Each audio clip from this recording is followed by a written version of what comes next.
Starting off with your political coverage, last week Governor Mike Parson signed several bills into law making improvements to the Amber Alert system, protecting roadside workers, and progressing criminal justice reform. The 57th governor also just passed his one-year mark in office, and Governor Parson looks back on those past 12 months. Hannah Zettel joins us this morning to detail them. Good morning, Lauren and Joe. I went to the governor's farm in Bolivar where he recapped his first year in office. He says it was a year full of both challenges and victories, citing the highs outweigh the lows. It's been 13 months since Mike Parson was sworn in as the 57th governor of Missouri. In that time, Parson has signed 9 executive orders, made 185 appointments, and worked to change criminal justice reform and workforce development. Those have been pieces that people have been working on for decades. One of the things I learned early on as being governor, that's what people want. That's what mom and dads want. That's what young people want. They want to finish that education and they want to go to work. Keeping a focus of people first, the governor believes he's been successful, and that goal will continue moving into his second year.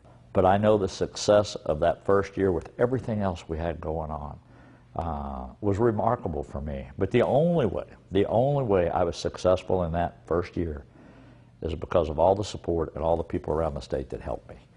In 2018, legislators focused on the quality of bills rather than quantity. But you know, there was less bills passed last year than I can't remember the last time. So what we really did is we focused on doing the right things. And we tried to clean it up a little bit, which we did, and you got real meaningful legislation done. But no victories are met without obstacles, as drought, flooding, and natural disasters tore through the state, pushing the governor forward as the leader.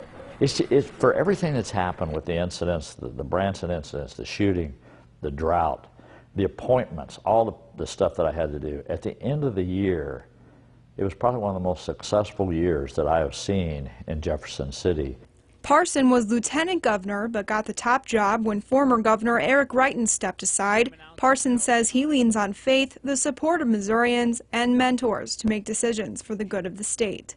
One of the things that I haven't shared very much, but almost every governor in the state of Missouri called and wished me well, offered their services in any way that they could help, Democrat and Republican.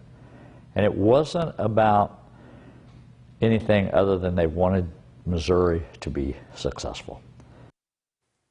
Later this week, you can hear more from Governor Parson regarding how he dealt with tragedy after the duck boat incident last year. Taken by storm, Lessons from Table Rock airs this Friday at 6 p.m. right here on Color 10.